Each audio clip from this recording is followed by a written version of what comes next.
उदयपुर के अंदर कन्हैया के साथ किया।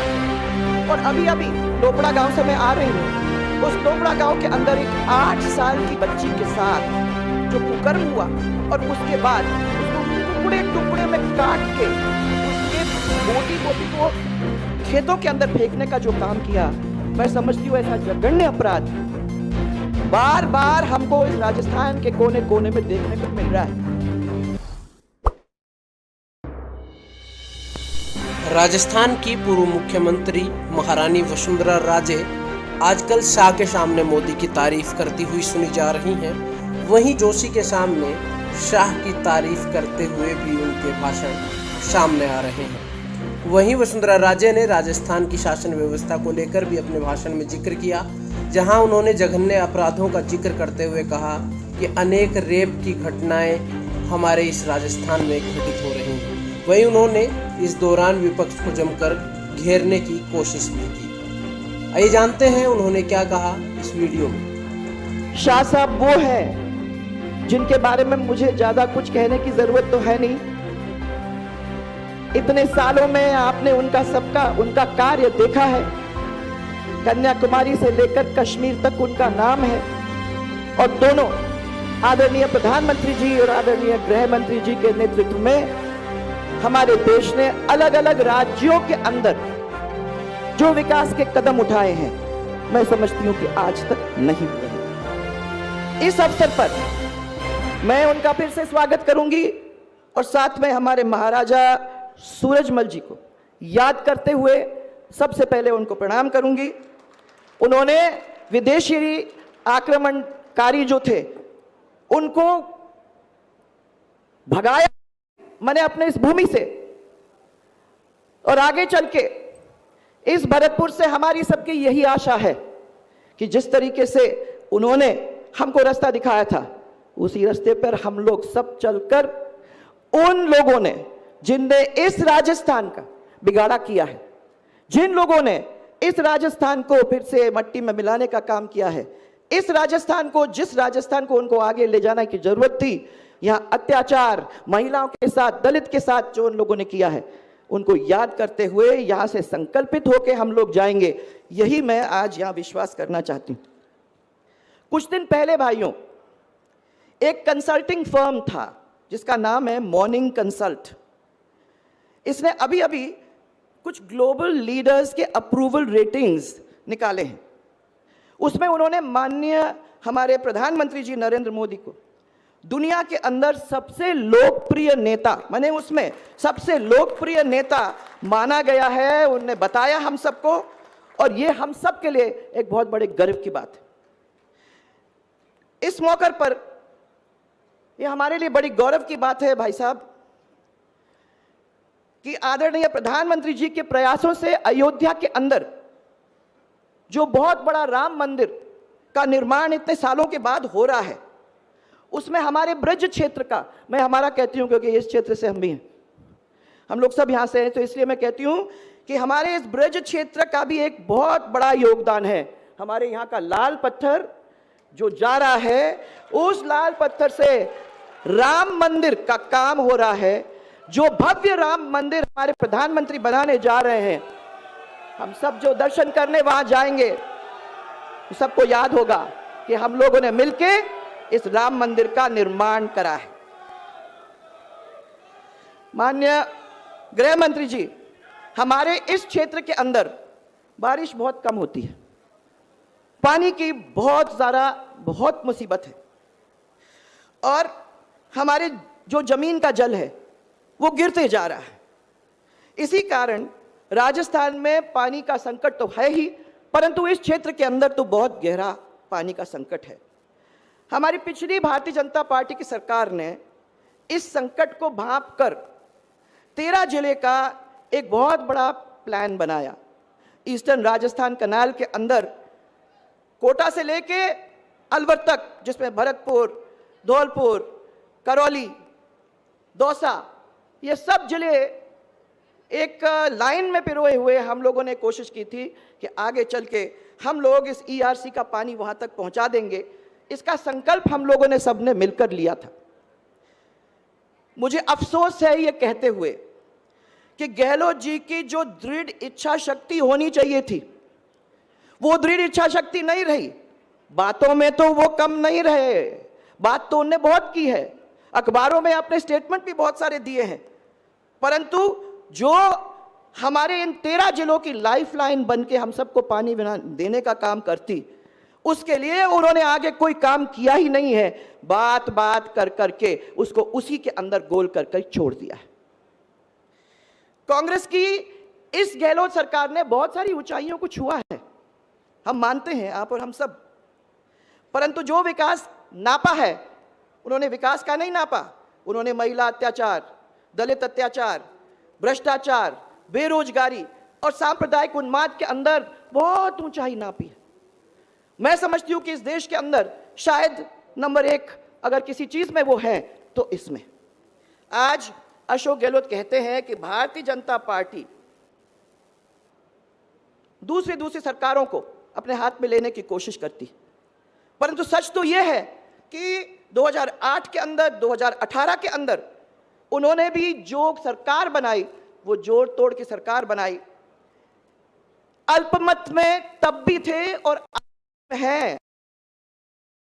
खिलाफ हैं, और उनके मंत्री रोज कुछ बात के दंगे, यहां बहुत सारे लोग बैठे होंगे करौली के दंगे, करौली का कितना खौफनाक था याद है, लोग उसमें से गुजरे।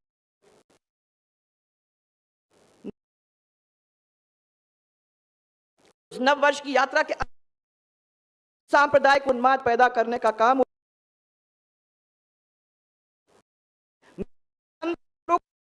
लोगों को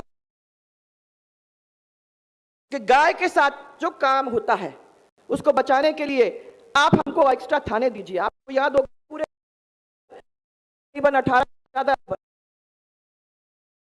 से ज्यादा हम लोगों ने चौकी लगा दी थी, और आज बोलते हैं उसका OLX, सुना है ना आप लोगों ने? ये क्राइम है, साइबर क्राइम, और ये साइबर क्राइम का काम इस पूरे क्षेत्र के अंदर हो रहा है, जिसको ये लोग कोई रोक नहीं रहे, मिली भगत से चल रहा है। उदयपुर के अंदर कन्हैया के साथ क्या हुआ, और अभी अभी लोपड़ा गांव से मैं आ रही हूं, उस लोपड़ा गांव के अंदर एक 8 साल की बच्ची के साथ जो कुकर्म हुआ, और उसके बाद उसको टुकड़े टुकड़े में काट के उसके बोटी बोटी को खेतों के अंदर फेंकने का जो काम किया, मैं समझती हूं ऐसा जघन्य अपराध बार बार हमको इस राजस्थान के कोने कोने में देखने को मिल रहा है। आपको याद होगा कि हम लोगों ने अपने समय में यह कानून बदला था, और हमने ये तय कर दिया था कि 12 साल के जो बच्चियां हैं वो से लेकर नीचे उनके लिए एक कानून बनाया कि किसी ने भी इनके साथ कोई कुकर्म किया या छेड़छाड़ की तो उन लोगों को जितने जल्दी हम कर सकते थे कि सजा देने का काम हम करेंगे। अपने समय के अंदर 1 महीने के अंदर कईयों को यह सजा देने का काम हम लोगों ने किया, परंतु इन्होंने आज दिन तक इतने अपराध होने के बावजूद भी उसका कुछ नहीं किया। जयपुर में बॉम्ब ब्लास्ट हुआ, जानबूझकर इस सरकार ने कोई सही पैरवी नहीं की। जो डबल एजी था वो शायद बहुत कम, उसने अपने जूनियर को भेजा पर कोर्ट में अटेंडेंस ही नहीं दी। 80 लोगों की जानलेवा माने वहां आतंकी हत्याएं हुई, परंतु जो आतंकवादी थे वो बरी हो गए, और आज भी उनके ऊपर कुछ नहीं हो रहा है। जिन लोगों के जो पीड़ित परिवार थे, वो पीड़ित परिवार अब सुप्रीम कोर्ट में गए हैं, सरकार ने अभी तक आवाज अपनी नहीं उठाई। अच्छी पैरवी हम लोगों ने की थी अपने समय के अंदर, इसलिए आपको याद होगा कि निचले कोर्ट के अंदर उनको, उन आतंकियों को फांसी की सजा सुना दी गई थी, परंतु इन्होंने अभी तक नहीं किया है। उस समय मुझे याद है ताराचंद जी की बेटी, ताराचंद जी की हत्या हो गई थी, परंतु ताराचंद जी की बेटी की जब शादी हुई थी तो हम सब भारतीय जनता पार्टी के लोग सुहाग के सब गहने कपड़े लेके उनकी शादी में गए थे, और आज भी भारतीय जनता के लोग उन परिवारों के अंदर जहां जरूरत रही है का काम कर रहे हैं, परंतु इस उनको कोई मदद नहीं हो रही।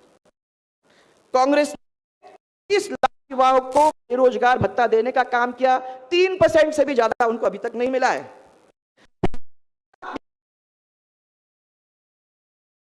देश के अंदर 21 लाख ग्रेजुएट हैं, तो बेचारे नहीं, हर व्यक्ति को रोजगार नहीं है और इसके लिए लोगों को काम नहीं मिल रहा है। सरकारी आंकड़े हैं ये जो मैं आप लोगों को बताना चाह रही हूं। बिजली की हालत भाइयों, आप लोग सब यहां बैठे हुए हो जो गांव से आए हैं उनको सबको मालूम है। कहते हैं कि हम 100 यूनिट बिजली आप लोगों को फ्री दे देंगे।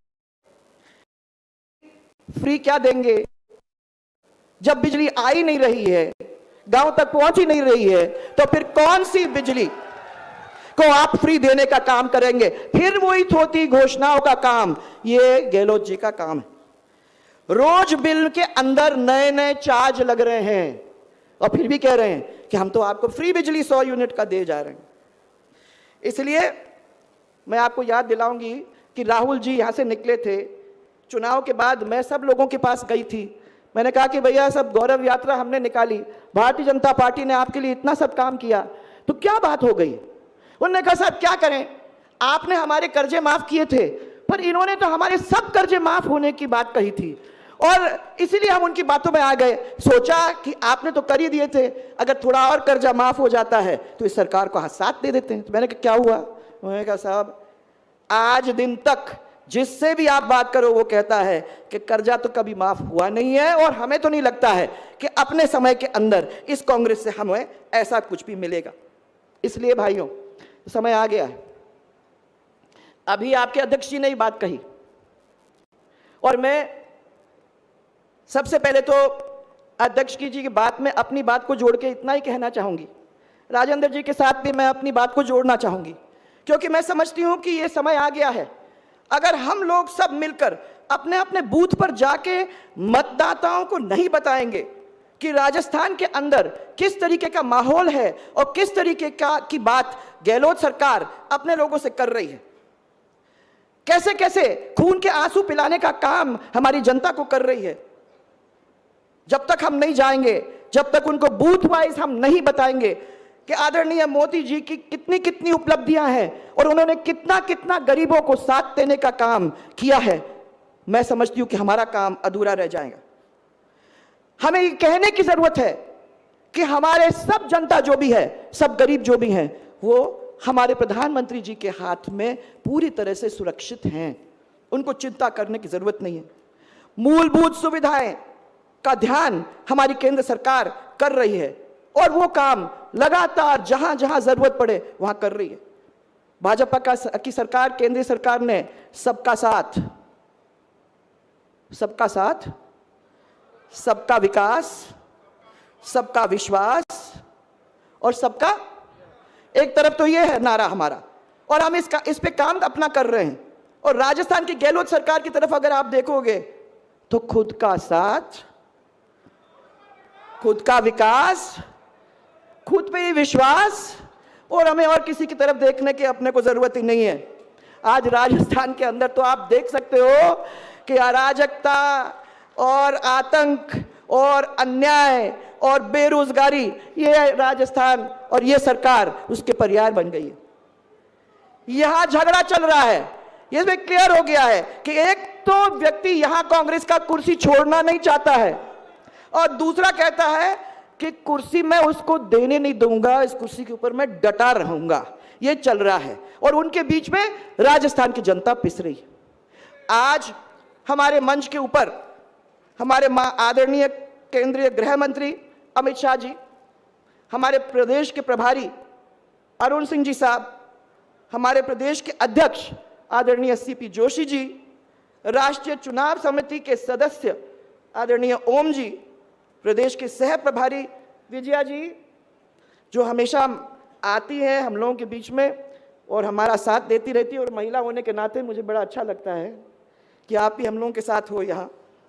नेता प्रतिपक्ष राजेंद्र राठौड़ जी, हमारे केंद्रीय मंत्री, मुझे बहुत अच्छा लगा, मालूम ही नहीं लगता है हमारे साथ बैठे हुए हैं, इतने सिंपल और सादे हमारे साथ चलते हैं। संजीव बालियान जी, हमारे केंद्रीय मंत्री श्री गजेंद्र सिंह जी, अर्जुन सिंह जी, कैलाश चौधरी जी, और प्रतिपक्ष के उपनेता सतीश जी, सभी हमारे सांसद, सभी हमारे विधायक, सभी जनप्रतिनिधि और पूर्व जनप्रतिनिधि और बूथ के कार्यकर्ता भाइयों, मैं आप लोगों से हाथ जोड़कर सबके इतना ही निवेदन है, सबसे पहले तो उनका सबका स्वागत हम कर रहे हैं और साथ में उनको सबको हम वादा कर रहे हैं यहाँ से कि श्री कृष्ण की जन्मभूमि, इस पवित्र भूमि पर से हम लोग संकल्प लेकर आज निकल रहे हैं कि इस कंस रूपी गहलोत की सरकार को उखाड़ के फेंकने का काम हम सबका मिलकर है और ये काम हम भरतपुर की पवित्र धरती से करने वाले हैं। मुझे याद है कि हम लोग सब ने जो यात्रा मिलकर गोवर्धन का किया था, उस यात्रा के अंदर हम लोगों ने मिलके ये संकल्प लिया था और आज यहां से भी वो संकल्प लेकर हम जाएंगे और इसलिए मैं उन सब का यहां आप सबकी ओर से स्वागत करती हूं और साथ साथ मैं फिर आदरणीय गृह मंत्री जी का दिल से आभार प्रकट करती हूं क्योंकि वो पास दिल्ली से नहीं आए हैं, वो हमारे पास बंगाल से आए हैं। बंगाल से आके इतनी दूर खाली हम लोगों से मिलने के लिए, हमारे कार्यकर्ताओं से बात करने के लिए, बूथ के जो हमारे कार्यकर्ताओं की आंखों में आंख मिलाने के लिए इतनी दूर से आए हैं और यहां से मुंबई जाएंगे तो कहीं दिल्ली वापस नहीं जा रहे हैं। कितनी मेहनत करके हमारे कार्यकर्ताओं को खड़ा करने की कोशिश, इस कोशिश में हम सब मिलकर उनका हाथ बटाएंगे। इसी विश्वास के साथ एक जोरदार नारा मेरे साथ, भारतीय जनता पार्टी। ये भरतपुर वाले, इतनी गर्मी तो नहीं है, जोर से, भारतीय जनता पार्टी, भारत माता की, भारत माता की जय जय राजस्थान। सबको मेरा प्रणाम।